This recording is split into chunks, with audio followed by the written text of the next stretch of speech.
우리 일상에서 흔히 볼 수 있지만 그 역사와 가치는 잘 모르고 있는 향신료에 대해 이야기해 보려고 합니다. 한때는 향신료가 금보다 더 귀했다는 사실이 있습니다. 이 작은 씨앗과 잎사귀들이 어떻게 세계 역사를 바꾸었는지 함께 알아보도록 하겠습니다.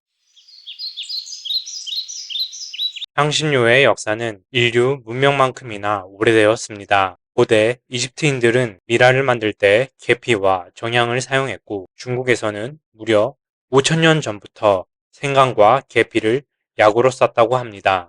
하지만 향신료가 정말 역사의 주인공으로 등장한 건 중세시대부터였습니다. 11세기 십자군 전쟁을 계기로 유럽인들이 동방의 향신료를 처음 만나게 됩니다.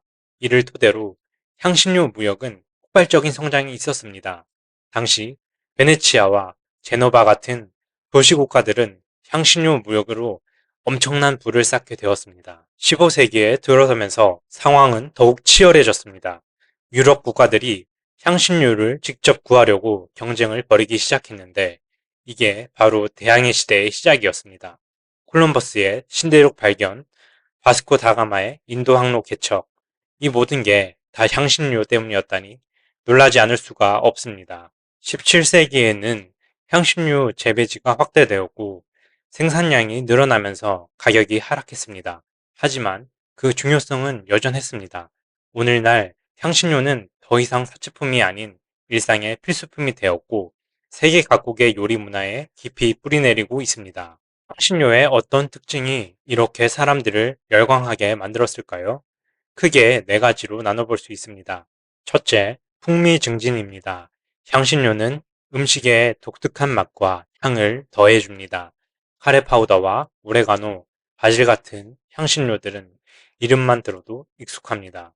이런 향신료들은 각 나라의 요리 문화를 만들어냈다고 해도 과언이 아닙니다. 둘째, 보존 효과입니다. 많은 향신료들이 향균 작용을 가지고 있어서 음식이 상하는 걸 막아줍니다. 냉장고가 없던 시절에는 정말 중요한 기능을 담당했습니다. 셋째, 약용 가치입니다. 생강은 소화를 돕고 터메릭이라고 불리는 강황은 염증을 가라앉히고 계피는 혈당 조절에 도움을 준다고 합니다. 그 시절 향신료는 일종의 천연 약품이었습니다. 마지막으로 문화적 상징성입니다. 예를 들어 사프란 하면 스페인 요리가, 바질 하면 이탈리아 요리가 떠오릅니다. 향신료는 그 자체로 하나의 문화 아이콘이라 할 수 있습니다. 물론 향신료에도 장단점이 있습니다. 장점으로는 영양가가 높고 칼로리는 거의 없으면서 맛은 크게 높여준다는 점과 문화적 다양성을 증진시킨다는 장점이 있습니다. 반면 알레르기 반응을 일으킬 수 있고 과다 섭취 시 부작용이 있을 수 있다는 점은 단점이라고 할 수 있습니다. 사회에서 향신료는 요리뿐만 아니라 의학, 화장품, 향수 산업 등 여러 분야에서 활용되고 있습니다. 건강식품 시장에서는 강황, 생강 같은 향신료가 인기를 끌고 있고 천연 방부제 개발에도 향신료가 한몫을 하고 있습니다. 재미있는 사실은 사프란이라는 향신료는 무게당 가격이 금보다 비싸다고 합니다. 그 이유는 사프란 크로스커스라는 꽃의 암술만을 사용하는데 1파운드의 사프란을 얻으려면 무려 7만 5천 개의 꽃이 필요하다고 합니다. 17세기 독일에서는 사프란을 위조한 사람에게 화형을 선고했다는 기록도 있습니다.